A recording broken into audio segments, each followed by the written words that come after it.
Bonjour à vous et bienvenue dans cette peut-être dernière vidéo avant que l'on ne commence à proprement parler la modélisation, la modélisation plus complète donc du personnage. Là, je viens de créer une sphère, donc via le menu Add Mesh Sphere, UV Sphere, pardon. Et avant de commencer à vous expliquer comment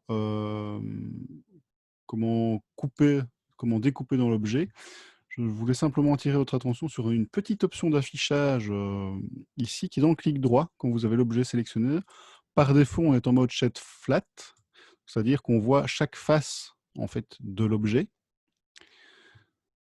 Et si vous faites un Shade Smooth, visuellement, ça va lisser, ça va donner l'impression, attention, c'est une impression que les faces sont lissées les unes par rapport aux autres, et donc ça permettra de mieux se rendre compte par la suite de ce que va rendre votre volume 3D au final. C'est-à-dire que quand je vais partir d'un cube, on va le transformer. Donc pour ça, on va passer en objet, en edit mode, pardon. Ici, je suis dans le cube. Et je vais pouvoir faire toute une série d'opérations sur ce cube. Donc, globalement, ces opérations vont apparaître, elles sont disponibles ici, elles sont également disponibles dans la barre d'espace. Elles vont se faire soit au niveau des points, soit au niveau des segments, soit au niveau des faces. Alors concrètement, comment ça marche? Premier outil, l'extrude. Donc c'est la touche E, ça va vous permettre, quand vous appuyez sur E et puis que vous déplacez votre souris, de faire ressortir une face et le volume qui est attenant. Et je vais faire un clic gauche pour valider mon extrusion. Je peux également sélectionner plusieurs faces et extruder plusieurs faces d'un coup. Autre outil utile que je vais utiliser, c'est l'Inset Face, pardon, qui lui va créer une face à l'intérieur d'une face sélectionnée. On pourrait comme ça très rapidement faire une petite cheminée, par exemple. L'outil Bevel, Biseau, lui, je vais l'utiliser au niveau des segments. Ça va me permettre de dédoubler, de biseauter, autrement dit, une ligne de segment. Et si je reprends l'exemple de ma ligne noire de tout à l'heure, je viens cliquer sur l'icône jaune qui est là, ça va me permettre de garder, de bien garder à vue la ligne que j'ai découpée dans l'objet. On utilisera aussi dans d'autres cas. Donc ça, c'est l'outil Bevel au niveau des edges. Au niveau des segments, j'utiliserai la touche Alt, clic gauche, comme ceci, pour sélectionner une boucle directement au niveau de ma sélection.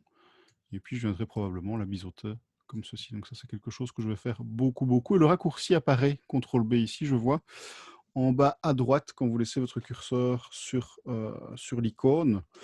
Et ici, indirectement, quand vous appuyez sur la barre d'espace. Les deux autres outils qu'on va utiliser, c'est le Loop Cut et le Knife. Donc Loop Cut, il va vous proposer une découpe bouclée au niveau de votre objet. Donc là, un simple clic gauche, vous voyez, ajoute des lignes de segments. Ça peut aller très vite et on en a très vite trop mis. Donc attention à ça. Et juste en dessous, l'outil que l'on va utiliser beaucoup, c'est le Knife, hein, le couteau. Donc ça va me permettre de découper à l'intérieur d'une forme. Je vais revenir sur le point de départ et je vais faire Enter pour valider ma découpe. Donc ça, c'est comme la forme que je dessinais tout à l'heure. J'avais un truc de ce genre-là. Ok. Ah, attention, je me suis fait avoir.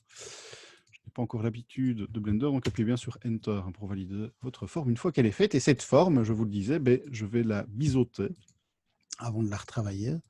Comme ça, ce sera donc Alt-clic gauche, ce sera plus facile pour la suite. Alors, si à un moment donné, vous souhaitez supprimer des segments, des points ou des faces, tout va se faire via la touche Delete. Je ne connais pas encore le raccourci, mais je vous le signifierai prochainement. Et alors là, je ne vais pas deleter l'edge parce que ça casse, oui, ça fait un trou dans mon objet, dans la peau, sur la peau de mon volume.